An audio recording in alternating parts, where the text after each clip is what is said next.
So, the first review book, The Opposite of Eight, A Field Guide to Repairing Our Humanity by Sally Kohn, is our first book to be reviewed. Let's start with the review. First of all, let's discuss author. Sally Kohn is one of the leading progressive voices in America, the author of The Opposite of Eight and the host of a State of Resistance podcast.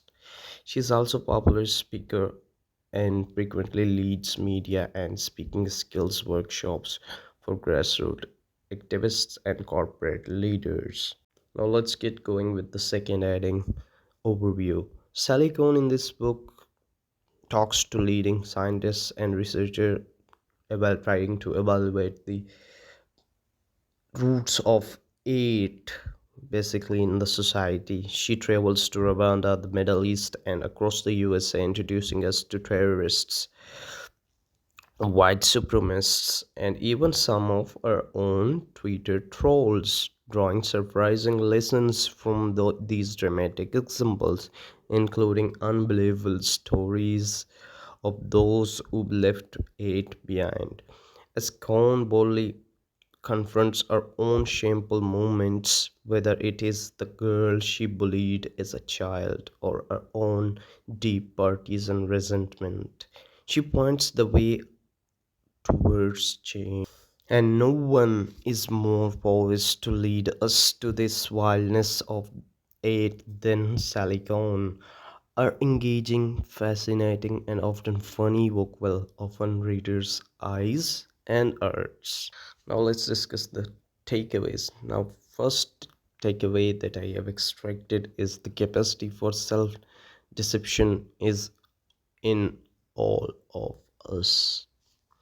So people who do truly evil things have an astonishing capacity to convince themselves that they are not essentially evil people. They believe those they hate are the one who are hateful, who deserve what they get. This is the reason why internet trolls find it so easy absolve absolve themselves. Now, Silicon is a bad news for all the self-righteous people who all hate and believe that our hate is justified. The vastly majority of people who hate, even extremists who commit violence in the name of hate, are ordinary people who also love and worry and fear and care, and who can point to a number of reasons that took them feel like well justified ones for their hatred. Sally writes, we do not just hate for the sake of hating. We hate because we feel under siege, and hate is our response in different ways and to different degrees, consciously or unconsciously. All of us in one way or another sometimes treat other individual and entire group of human beings as though they are fundamentally less deserving than we are. In our analysis, Sally includes pretty much everything from partisan incivility to overt sexism to implicit racial bias to any other tendency to discriminate against, dehumanize, or demean someone because of some aspect of who they are or the group to which they belong. Con writes, my conversation with internet trolls and the research that helps explain trolling led me to conclude that deeper forces were shaping certain contradictions, and that these contradictions we all contain that capacity for self-deception is in all of us. The second takeaway, generalization about outgroup leads to hate. Humans have an innate desire to belong, and that can be earnest for good or bad, for altruism or for hate. Belonging to a family, a group, a compassionate community can lead to generalization about other as outgroups, having less desirable qualities and attributes. The genocide of Tutsis in Rwanda can be deemed as a perfect storm of outgroup otherizing, a terrifying testament to how readily tense feelings of belonging, competitive victimhood, anger, disgust towards demonized social groups can be fomented towards extremely deadly ends. So, the third takeaway, essentialism nurtures aid by stoking pride and prejudice. Apart from belonging, AIDS gets a powerful assist from another of the fundamental psychological habit of essentialism. Essentialism is the belief that everyone within a group shares the same characteristics or quality. Generalization we are especially likely to make and assume are fixed about outgroups. Sally maintains that the distinction between us are largely not natural but created. She writes, we define and demean other in large part because of society's biases, all of which are done into negative and unyielding judgments about others that shape the rest of our perceptions.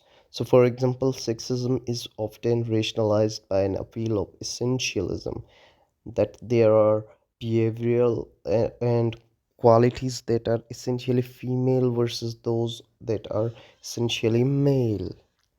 But we have used biology to justify a whole bunch of distinction as simply natural, from the idea that women are overly emotional to the idea that boys prefer playing with trucks and are better at science. These are socially constructed norms. Layer on top of that societal biases, and those essentially male qualities are interpreted as naturally superior and those deserving of disproportionate power and authority. So when we essentialize people we who are different from us and never see them as individual, our categories can become unusually resistant to rationally influence, and that is what can translate into prejudice and hate. Now, the fourth takeaway, social media is fueling it. The online world seems so different from the real world that we consciously or unconsciously believe that just like we are not our real selves online, neither is anyone else. That the internet is almost like a fictional realm. All of this is the reason, according to the author, for all the trolling and worst form of harassment in space like Twitter, where often we are less visibly connected to to accountable to our family, friends, and colleagues compared with platforms like Facebook and Instagram, which are generally more personal. It is kind of likely like hiding behind an anonymous wall, right? Coin. When online we read about somebody else as written, we do not picture them saying it, especially if it is someone we do not know. We instead experience their message as a voice within our own head, as if that person's psychological presence and influence have been simulated or introjected into our own psyche. According to the writer, that other person actually become a projection of ourselves, of how we would feel in the situation, or at least how we believe that the person we are writing should be feeling. In short, social media is exacerbating the problem, if not generating it. Now, the fifth takeaway, institutional bias fosters systematic yet. Often, what we believe is natural conflict is the result of groups being intentionally fitted against one another by forces that have a vested interest in creating conflict. Implicitly, bias is that is ingrained in our brains and in our reflexes, in our assumptions and our institutions. We are at risk of those biases being manipulated, twisted, and turned towards even darker ends. In fact, while it may be hard to think about the grasp our unconscious bias, the consequences of those bias being exacerbated and exploited on a systematic level can be truly horrific. For instance, faith institutions have the capacity to either foster beliefs that fuel it or serve as a space of cultural transformation that pursue opposite of it. All institutions have the opportunity to be a part of the problem or to be the part of the solution. Racism, sexism, homophobia, Islamophobia, discrimination against physically impaired people, economic elitism, and other forms of hate are fostered by our institutions regardless of where they originated. Now, at last, the last takeaway, the opposite of it is connection. My favorite takeaway. In order to counter it, we all need to become acutely aware of how our institutions and norms and otherwise invisible social mechanisms are pitting us systematically against one another, attacking those systems instead of each other. But first, we have to unmask System 8 so that we can all unite in opposing it. That is where connection system come in. We need to enact law and institutional practice and promote social and cultural norms more broadly that recognize we are all fundamentally equal and at the same time help us respect and relate to each other differences that may entail everything from overturning laws that perpetuate inequality, injustice, passing policies that support inclusion and integration to make sure people get equal pay and communities get equal resources to reforming institutions that incentivize divisionists and hate. Ultimately, the opposite of it is the beautiful and powerful reality of how we are all fundamentally linked and equal as human beings. The opposite of it is connection. Understanding our equal interconnectedness is the practice faith to ending it.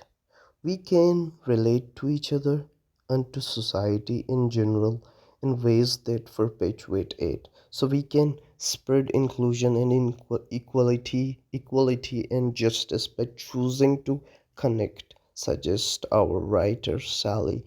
The first step is challenging the hate inside ourselves. We need to become more conscious of our own hate in all its forms in all of us and work to gauge and challenge our ideas and assumptions. At the same time, if we want to hate in our societies, we must support policies and institutions that bring us together rather divide us. When we make that decision to connect, we come together in connection space filled by connection systems. We also need to talk to each other differently. That's it, my audience. Today's book review ends here. We'll come with another one with another bang soon.